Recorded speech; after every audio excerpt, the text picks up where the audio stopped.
मटकी प्रकरण हुआ जी। मैं धन्यवाद देता हूँ राजस्थान तक का, उन्होंने उसको बड़ी अच्छी तरीके से ग्राउंड रिपोर्ट के तौर पर दिखाया। जब जब राजस्थान आते हैं तब तब क्यों हो जाते हैं डिटेन? पहली बार गया तो मुझे एयरपोर्ट पर डिटेन कर लिया गया, दूसरी बार गया और वापस मुझे दिल्ली लेके आई पुलिस। जी। फिर मैं दूसरी बार गया, फिर एयरपोर्ट पर डिटेन कर लिया गया। फिर मैं तीसरी बार गया, फिर मुझे डिटेन कर लिया गया। आप कहना चाह रहे हैं मुख्यमंत्री जी को आपसे डर लगता है? नहीं, मुझसे नहीं, वो संविधान से डरते हैं और हमारी वोट से डरते हैं। और आप ये सोचते हैं कि आप अपने आप में खुश हैं कि हमने चंद्रशेखर को रोक लिया, तो इस बार मैं आऊँगा, आप फिर मुझे रोक कर दिखा देना, मैं भी पढ़ा लिखा वकील लगती हूँ। चंद्रशेखर जी, एनसीआरबी के आंकड़ों का जिक्र हुआ है और दलित अत्याचारों के मामले में राजस्थान जो है वो देश में दूसरे नंबर पर है। आजादी के इतने साल के बावजूद दलितों के जो अत्याचार है राजस्थान में थमने का नाम नहीं ले रहे हैं। क्या कहना चाहेंगे इस पर आप? ये चर्चा है कि आपको मायावती जी लेकर आई थी राजनीति में, क्या ये सच है? जब जब राजस्थान आते हैं तब तब क्यों हो जाते हैं डिटेन? कांग्रेस और बीजेपी को जमकर घेरते हैं, क्या है इनका एजेंडा? जी हाँ, नमस्कार, मैं हूं नुपुर जारोली लोढ़ा और आज हमारे साथ इन तमाम मुद्दों पर बातचीत करने के लिए सीधा राजस्थान तक के स्टूडियो में यानी कि दिल्ली आ पहुंचे हैं भीम आर्मी के चीफ चंद्रशेखर आजाद। जी हाँ, तो चलिए आज इन्हीं से जानेंगे, इन्हीं की जुबानी कि क्या कुछ इनके हैं एजेंडे, जिस पर बातचीत की शुरुआत जो है हमारे साथ में स्टूडियो में आंचल गुप्ता भी मौजूद है, साथ ही मोहित गुर्जर भी मौजूद है।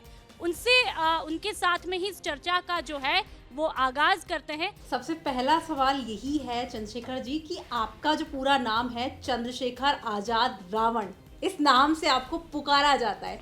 अब हमारे बहुत सारे दर्शकों के मन में ये सवाल है, ये रावण जो है, ये रावण आपने रखा है या जनता ने आपको टैग दिया है? क्योंकि रावण को लेकर के एक छवि जो है वो बुरी छवि आती है, तो इसको लेकर के आप क्या कहना चाहेंगे?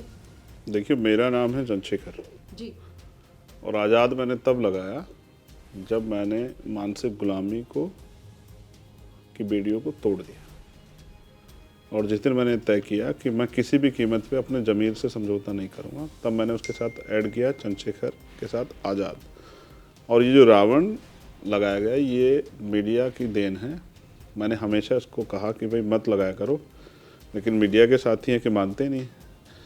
एक तरफ बीजेपी सरकार नहीं मानती है, दूसरी तरफ मीडिया के लोग नहीं मानते, ये बड़ा खतरनाक है। तो मैं उनसे कहता रहता हूँ कि भाई मेरा नाम चंद्रशेखर है, अगर आप ज़्यादा ही लगाना चाहते तो आज़ाद लगा लें, और रावण से मेरा कोई संबंध नहीं। जी बिल्कुल, बड़ा ही दिलचस्प तरीके से और बेबाकी के साथ में जो है इन्होंने अपनी बात रखी है।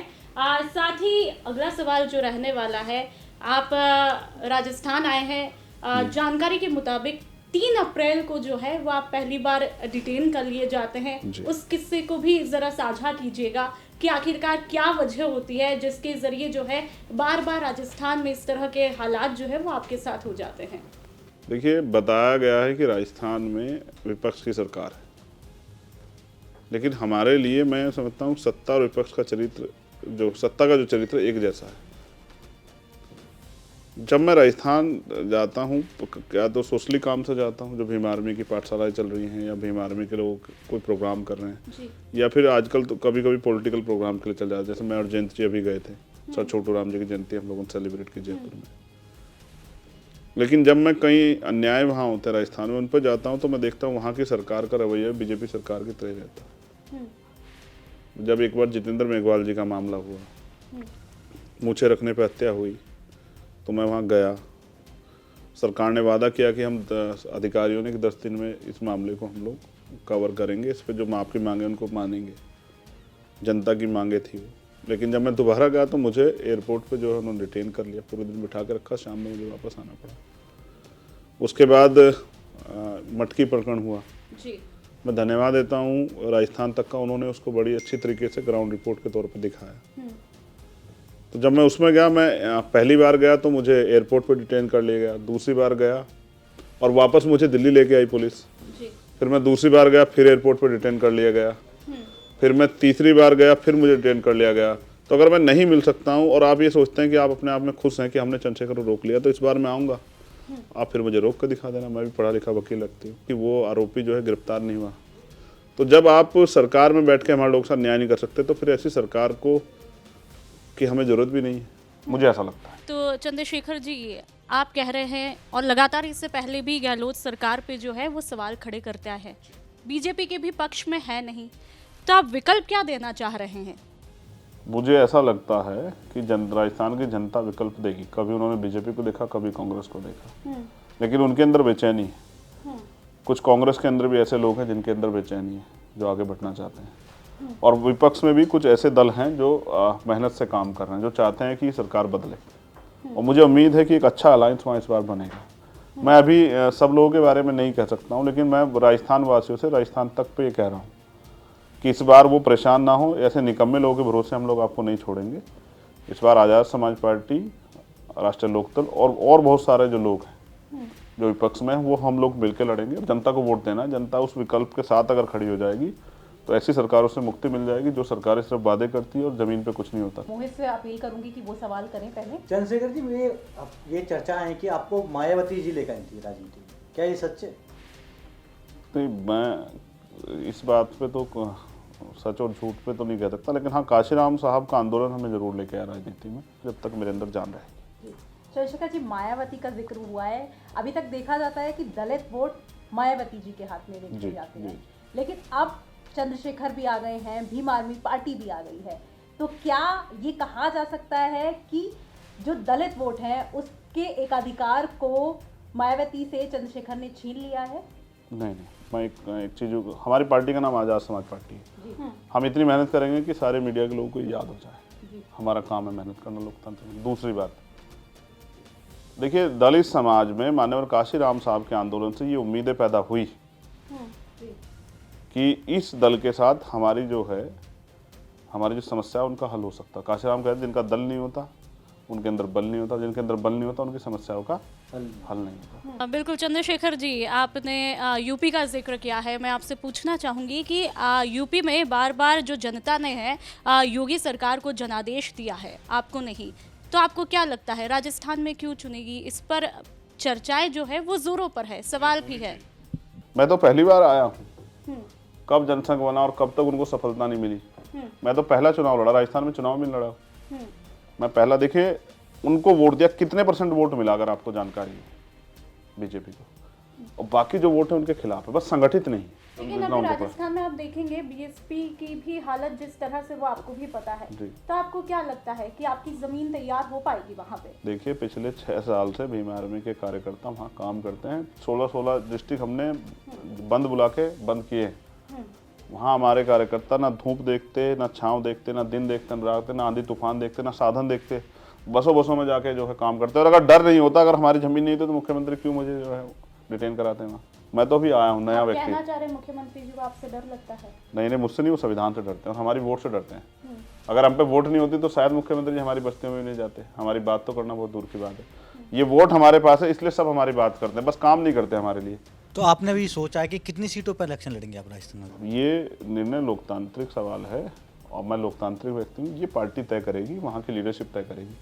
चंद्रशेखर जी, एनसीआरबी के आंकड़ों का जिक्र हुआ है और दलित अत्याचारों के मामले में राजस्थान जो है वो देश में दूसरे नंबर पर है, और दलित इतने आज़ादी के इतने साल के बावजूद दलितों के जो अत्याचार है राजस्थान में थमने का नाम नहीं ले रहे हैं।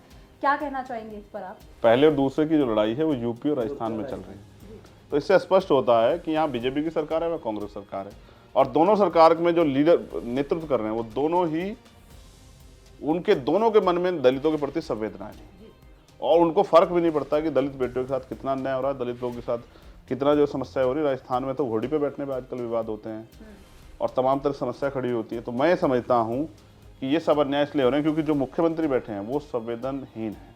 तो मुझे उम्मीद है कि हम लोग इनकी सरकार गिरा के और अपने लोगों की गठबंधन सरकार बना के इस काम को भी रोकेंगे। अगली बार जब हमारी सरकार में एनसीआरबी का डाटा आएगा तो आप देखना, उसमें ये जो है जड़ से खत्म हो जाएगा अन्याय।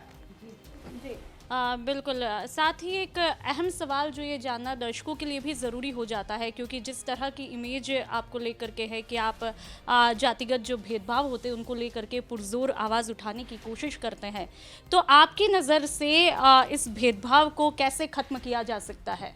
भाईचारा बना के, और जो कानून है उसका सख्ती से पालन करा के, जो संविधान ने राइट्स दिए हैं, जो संविधान में आर्टिकल है उनको लागू करा के संविधान को पूर्ण रूप से और जो सामाजिक गैर बराबरी उसको दूर करने के लिए सरकार जो है भाईचारे के सम्मेलन बुलाए और लोगों को ये जो धर्म का जाल बना के बनाया गया है कि भाई ये छोटी जाति है बड़ी जाति, इसको ख़त्म करने का तरीका है कि जाति का विनाश, जो डॉक्टर अम्बेडकर ने भी किताब लिखी एनालिसिस ऑफ कास्ट। तो इस देश से जातियाँ ख़त्म की जाए। तो जब जातियाँ नहीं होंगी तो जातिगत जो झगड़े हैं, जातिगत जो उत्पीड़न है, जातिगत जो गैर बराबरी ख़त्म हो जाएगी। हम चाहते हैं इस देश से जाति ख़त्म हो जाए। एक मेरी तरफ से अहम सवाल रहेगा, चंद्रशेखर आज़ाद रावण क्रांतिकारी या राजनेता?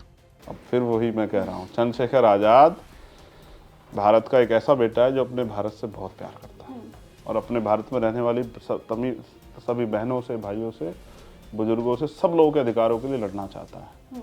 क्योंकि जातीय इस वजह से कुछ लोगों को मन में भी शंका है, उनको भी दूर कर देंगे जब हमें अवसर मिलेगा। राजनेता अगर मैं बनना चाहता तो फिर मैं MP MLA कभी का बन गया था, लेकिन मैं बेटा बन के इस देश की सेवा करना चाहता हूँ जो भारत की पहचान है। चंद्रशेखर आजाद, दो मुख्य पार्टियां हैं, कांग्रेस और बीजेपी। भीम आर्मी के चीफ होने के नाते आप उन दोनों पार्टियों को क्या कहना चाहेंगे? मैं उनको क्यों कुछ कहने लगा? मैं तो आज़ाद समाज पार्टी भीम आर्मी में छोटा कार्यकर्ता हूँ, अपने समाज से कह रहा हूँ कि एक सिद्धांत है कि जिन्होंने आजमाए को दोबारा आजमाना, जिन्होंने ठग लिया उनको क्या आजमाना। अब इनको छोड़ो और अपने दल के साथ खड़े होकर ताकत बनाओ। और नौजवान लोगों से कहना चाहता हूँ कि अगर कुछ इन सरकारों से आप खुश हो तो इनको वोट दे दो, अगर इनसे नहीं खुश हो तो इन पे दोबारा भरोसा करने की बजाय कांग्रेस BJP पे वहाँ की आप जो है आज़ाद समाज पार्टी उस गठबंधन के साथ खड़े होना और एक परिवर्तन की लहर देखना। जी बिल्कुल। तो हमारे साथ ये थे आज स्टूडियो में भीम आर्मी के चीफ चंद्रशेखर आज़ाद रावण, जिन्होंने बेबाकी से तमाम मुद्दों पर जो है वो बातचीत की है, अपनी राय रखी है, चाहे वो जातिगत भेदभाव को लेकर के बात हो या फिर राजस्थान में सियासी मिजाज को लेकर के बात हो। इन तमाम मुद्दों पर इन्होंने जो है बेहद ही खास तौर से पैनी नज़र से जो है वो चर्चा की है। फिलहाल आज के इस खास एपिसोड में इतना ही, लेकिन बहुत जल्द मिलेंगे एक नई शख्सियत के साथ, एक नई चर्चा के साथ। नमस्कार।